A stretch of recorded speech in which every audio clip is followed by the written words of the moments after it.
This is Walt Disney World Today. Give us 5 minutes and we'll give you the world. It's Friday, August 15th, 2008, and this is episode 448 of Walt Disney World Today. I'm Matt Hochberg of StudioCentral.com. Joining us on the show this evening, we have Len Testa, co-author of the Unofficial Guide to Walt Disney World. And Len, can you believe that Scope has missed another episode? I mean, really? Missing episodes, isn't that so tacky? Yeah, I can't. I mean, I would never do such a thing. You guys know I'd never let you down by not missing weeks, not weeks and weeks at a time. You know, like an entire summer of 2007. I mean, sorry, but you know what it is though. I mean, he forgets to take his Geritol, you know, and that's it. That's right. And really for Scopa, I mean, he's been alive so long. A week here and there. A week to Scopa is like, you know, a year to the rest of us. That's right. Also joining us is Mike Newell of Mouse World Radio. Welcome, Mike. Brother, can you spare a dime? American Adventure. Buy two of my apples. I'll loan you back the dime. Right? That's what he says, right? And that's also in tune with today's episode. That's why I said it too. That's right. Awesome. We're talking in spite of these tough economic times, I know that Newell's getting ready to be a hobo and just ride the rail cars back and forth. Dude, we just settled a contract today. Woo! In which case, we're going to be talking about doing Disney on the cheap. You know, a lot of times we like to go there and splurge, vacation, deal with the bills when they get back. But, you know, the rest of us that are, you know, maybe have some more financial sensibility or just simply don't want to have to deal with that anymore. Because, you know, I mean, times are tough now and you can't just charge everything freely-wheely and deal with it when you get back. So we decided we'd talk about you know, doing things on the cheap here and, you know, cheap hotel, cheap food, cheap tickets, the cheapest possible way you can do things here in our opinions or in our experiences to, you know, to get to Walt Disney World and not spend a fortune. So let's start off with the obvious. That's with the resort to choose. Let's start out with on-site reservations. Now, I'm gonna go off on a limb here. I'm gonna say you have to spend more money here in order to get more money. And what I mean by that is, you know, generally you'd say, okay, well, you know, find for a good rate that comes out or something on MouseSavers.com. But really the best rate you're going to find on property is going to be a annual pass discount. So what I mean by spending more money is you have to buy an annual pass if you want to really take advantage of those discounts because, I mean, they tend to beat the other kind of any kind of promotional discounts they may have out there. Otherwise, I mean, there's other on-property resorts you could stay at. I mean, obviously, if you're in the military or work for the government, you could stay at Shades of Green, but that's obviously not the majority of people here. Swan and Dolphin is on property. It tends to not be a bad price. I mean, you're going to be paying, you know, I mean, some people get, you know, those government rates or the nurse rates, whatever they have over there. Those are always good. Mm-hmm. Those are really good, actually. Yeah. But otherwise, I mean, when you're staying on property, your options are very limited, unfortunately. And this is one option we're talking about in this episode where there's not much leeway here. But Len, I mean, you know, you're someone who always advocates staying offsite and looking for a good deal offsite. Len, where's the cheapest place you would stay offsite and you would actually stay there? Did I actually stay without having to worry about my own personal safety? or hygiene? So, I mean, depends. It depends on the how close you want to be to Disney World. I really like the Orlando Vista Hotel, which we've got, you know, for as little as $70 a night with discounts. If I need to save more money than that, then I think there are perfectly acceptable hotels for less than $50, or right in the $50 range.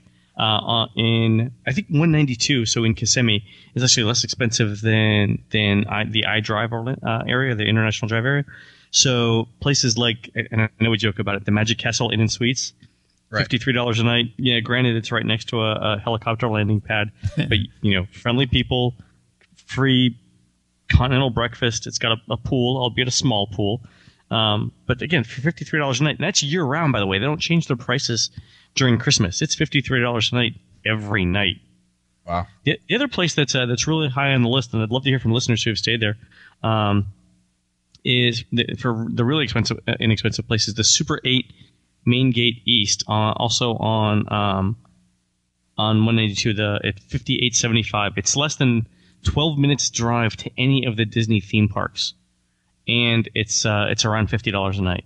Gives a 70 in the room rating, 3 stars in Official Guide. See, now if you're going to spend, even if you want to spend, you know, $40 to $50 a night, Len, and, you know, do it on the cheap, the best tip I always give people is to use a service like Priceline.com. Just go for a rate class of. I always go for the 3-star class. 3 star. Yeah, 3 stars. So You mentioned that. My sister's actually done that a couple of times. When you remember when Disney a couple of years ago was offloading some of its rooms via Priceline, she ended up getting an Amira Suites for $43 or $46 a night.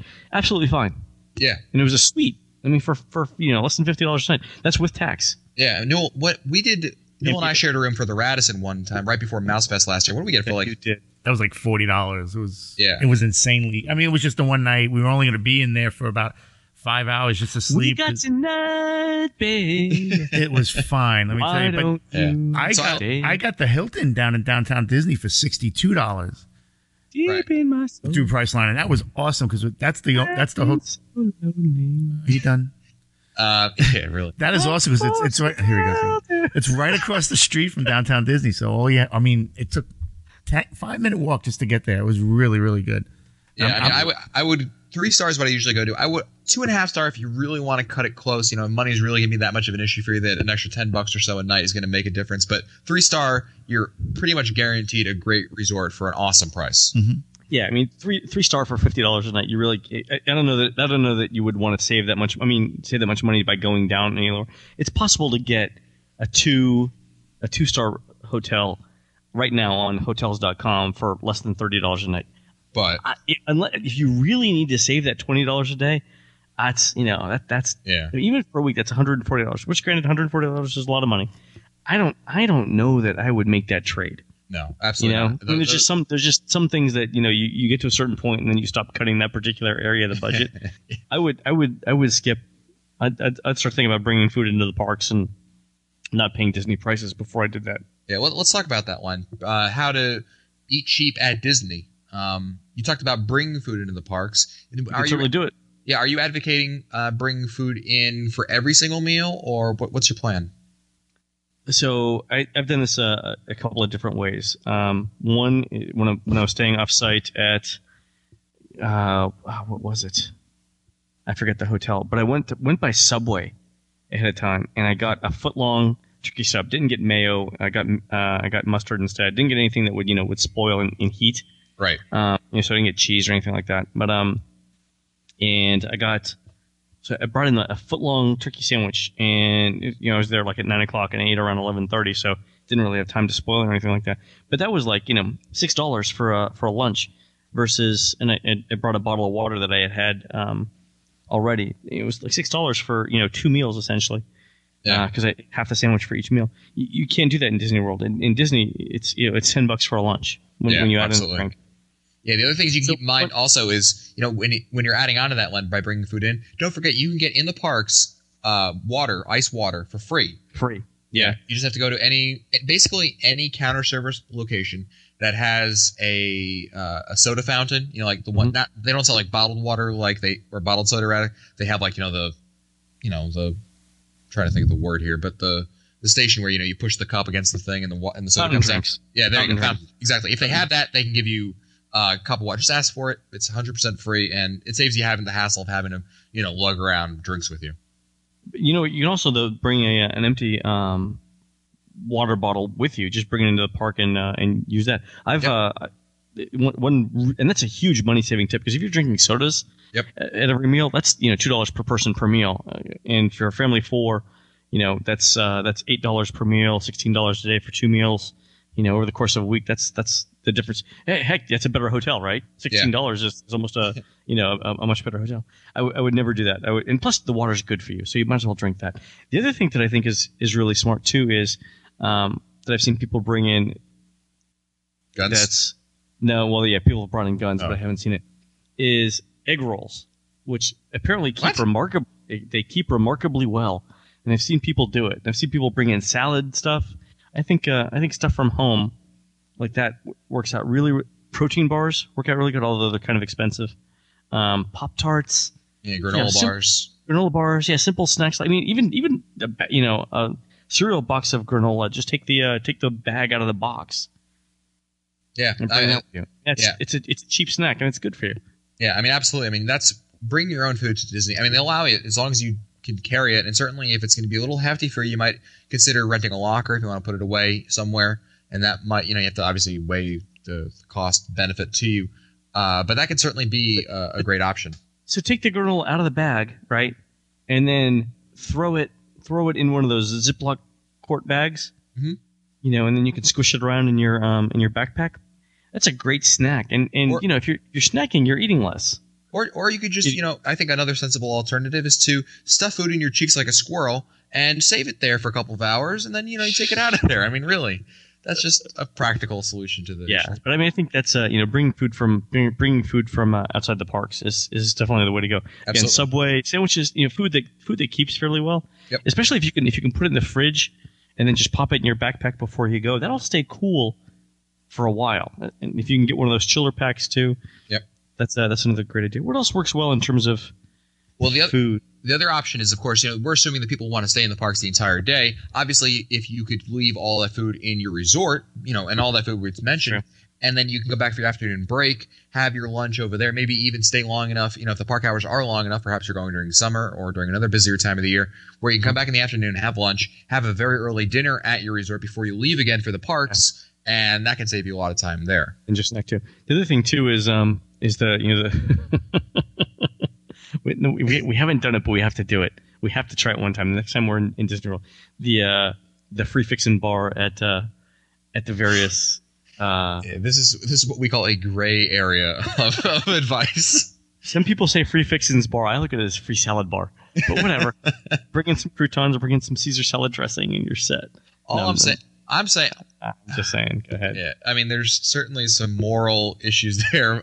Yeah, but I mean, basically, what we're saying is that at any of the restaurants, counter service restaurants that have fixins bars like Pico's Bills. Yeah, I mean, you shouldn't do it, right? But you can bring a styrofoam plate and have a free salad. But somebody will stop you. So what I do, see now that all right. Oh, I think that's kind of pushing it. It is. What I don't think is pushing it is if I order something there, I'll have maybe a burger or whatever, and then I will. Then go to the fixins bar and make a salad basically out of, you know, what they have there. But I've already ordered food, you know what I mean? So, yeah. You know what I mean? I see is okay, being that I had paid for some food, which gives me, in my mind, access to fixins bar, legitimate access. Let's and I guess, small salad. I mean, you're not doing like, you know, a tossed salad for 5 people, right? Like a thing. Yeah, right, exactly. It's just a wheelbarrow full of veggies that I'm bringing back. just pick up the whole bowl and take that with you. No, I think that's probably. Yeah. Newell, any other tips that you've run into in terms of food? The only other thing that I've done, because I usually just buy stuff there. Sometimes we'll freeze the water bottles at the resort the night before. Smart. Yeah, smart. And this way you have, you know, cold, fresh water when you get there, once it melts. But that's about the most that we've done. But really, I mean, going back again to the water and drinks in general, if you can bring your own drinks, supply your own drinks, I mean, you will save an ungodly amount of money. I know that Chris Carlson, who writes the Disney on a Dime book, it's one of his big staples in the book, is about how much money a family of 4 can save for a week if they never bought, you know, drinks at Walt Disney World, you know, like $2.50 a pop, and brought their own water, be it if they go to Publix and get a 24-pack or whatever. I mean, the amount of money that you'll save there if you add up, you know, a soda or 2 a day per person per day for 7 days. I mean, it adds up very quickly. In fact, you know what I usually do? Because with the soda machines at the resorts, the 20-ounce Coca-Cola product type, you know, Coke, Pepsi, Coke, Sprite, that sort of thing. They're $2.50 at the resorts, but at the Hess Express, they're 89 cents. Ooh, that's crazy. So I'll usually stop there and load up on, you know, maybe 4 or 5, bring back to the room and leave them there for the week. The soda at Hess Express is much cheaper. Very good. Now let's move on to tickets. We had, people who want to go down and try to get the best price for tickets. You know, one thing I always tell people if they're looking for the best price of tickets, I always point them, you know, no shameless plug intended, to Len's ticket super calculator thingy at targetplans.com. The least expensive ticket calculator, right? Yeah, there you go. That's the official name of it, where you can put in your dates and how many days you want to go, blah, blah, blah, and it'll calculate. It goes through a bunch of different options. It includes Disney itself, right, as an option? It does, actually, for Disney themselves, and it'll tell you when it just goes through all the different options. Yep. For any given you plug in what you want to see and whether you're going to park up and stuff like that, then it automatically spits out the least expensive set of tickets you need to buy to do that, and it'll consider every source. Yep. Third parties, so like the official ticket center, Maple Leaf Tickets, Undercover Tours, places like that, and then Disney themselves as well. Very good. Now, renting a car, what do you guys use for the best options? Is there a company that you guys always find tends to be cheaper than the rest, or general tips for renting cars? I usually get from Dollar. I'll go over to Mouse Savers, grab a code for Dollar, and rent through there. I mean, the cheapest way is obviously to go Magical Express. That's the cheapest way. Yeah, if you're staying on site. If you're staying on site. If you're staying off site, I mean, taxis are going to be just as expensive because they got to drive you into the. Yeah, I don't know if I would ever recommend a taxi to anyone. Not for an off-site stay, no. No, for on-site. Even for off-site, still. I mean, a taxi's. I mean, the ultimate in inexpensive transportation is Lynx. Go Lynx.com. Right. Oh God. But that's that's a really, really, really. That's not worth it. I mean, that's like staying at a hotel that has the word Howard Johnson in it. You know, you just don't do it. Yeah, so that's that. You know, one company I found that actually has been very cheap is Alamo, because what Alamo has is they have good rates to begin with, but then if you prepay, they'll take 10% off on top of it. Yeah, that's true. Which gives you, obviously, you can't back out of a deal if you find a better deal later, but generally speaking, you'll have a good idea of what the rates are anyway, and you know that can kind of save you a nice chunk of change right there. Mm-hmm. True. The other thing I would say is when we've looked at discount codes from Mouse Savers for like Thanksgiving and Christmas this year, it's always Thrifty and Dollar that have the two lowest rates. So I would usually start there with discount codes from Mouse Savers. Other places rarely have good deals on things like on the standard types of cars. So on economy cars, on midsize, and then on minivans. They made for other types of cars, but for the three that we typically check, the economies, the midsize, and the minivans, Dollar and Thrifty are always one or two. And Matt, you've done good on Priceline with rental cars, no? Yeah, it can be. I mean, you have to do your research and see what people are getting for the rates and play around with it. Like for my trip, I took to Albuquerque. In fact, Priceline was not a good deal. It was a better deal for me to go on my own. Right. But it can be. Yeah, you're absolutely right, Mike. And sometimes I remember, I mean, this is 2 years ago now, but I had gotten $9 a day rental car. Yeah, I mean, that's crazy. Wow. Yeah. So that was through Priceline. So, you have to play the game. But it can be done. That's the point. Yeah, exactly. Yeah. Exactly. The other thing I wanted to mention also was, when you're in the park, souvenirs. Some people say, well, there is no way of getting around souvenirs because it's Disney. I mean, you're in there. Your kids see, the doll. They want the doll. There's no cheap doll store down the road. There is some alternative. Well, there is, but you know what I mean. In the park, I meant. Some ways of saving money on souvenirs in the parks. There's a lot of free stuff most people don't know about in the parks. I mean, I'll speak to the studios for a moment here. You have the Magic and Disney Animation at the end. You have the Animation Academy where you can draw and you get to keep your drawing over there. And for kids, they'll love that. That's a great tip. You have a lot of other. They have all these sorts of. What are they called? The magical moments that they have. Like if you go answer the trivia at Sid Cahuenga's on Hollywood Boulevard over there, if you answer it correctly, which really, if you just show up there, they'll pretty much lead you through them. You'll get a certificate of accomplishment. Obviously, at Epcot, you have the KidCot stations. So for young kids, it's a great way of getting them really free souvenirs. Oh yeah, Block Party Bash throws out those rubber balls at the end. That's right. You've got those. So there are a number of ways that you can get some. In this case, I mentioned some free ones there, but there are also some other inexpensive options. And of course, if you are looking for merchandise, like dolls, shirts, and whatever, going off site can really save you a bundle. I know that like at a Walgreens, they'll sell you Disney shirts for like $5 or $10. Oh yeah, wow. Yeah, the Walmart on 535 too was really cheap. Oh yeah, Walmart. If you go to any of those places, I mean, they're literally down the road from Disney. Especially if you go on 535 over there, which is right outside downtown Disney. You'll just run into a cavalcade of stores that'll be selling you any kinds of stuff. I mean, it's not. You won't be able to find exactly the same stuff. Like, oh, mommy, I really want that shirt. Yeah, it doesn't really matter. Yeah. But you can get a variety of Disney shirts. Especially Walmart and Target both have great selections in the area, and they're available year round. It doesn't matter. I mean, Walmart basically has a dedicated section over there that you can always go to. So if you're looking for souvenirs, that can be a great option. Len, did you have anything else you wanted to add before we get going? I think that's it. Okay. I mean, if any of our listeners have any suggestions on how they can save money. Oh, yeah. Tips. Put them on the website. Yeah. Yeah. You can just go to www.today.com and go to the show notes for this episode and post them over there because we love hearing about it. Obviously, I'm sure we missed one or two or more. So definitely be sure to share them with us and other listeners. That's it for us today. If you want to find our older episodes, read our show notes, or send us your comments, visit the Walt Disney World Today website at www.today.com. For Len Testa, Mike Silva, and Mike Newell, I'm Matt Hodgford. We'll see you on the next show. This has been a production of Mouse World Radio.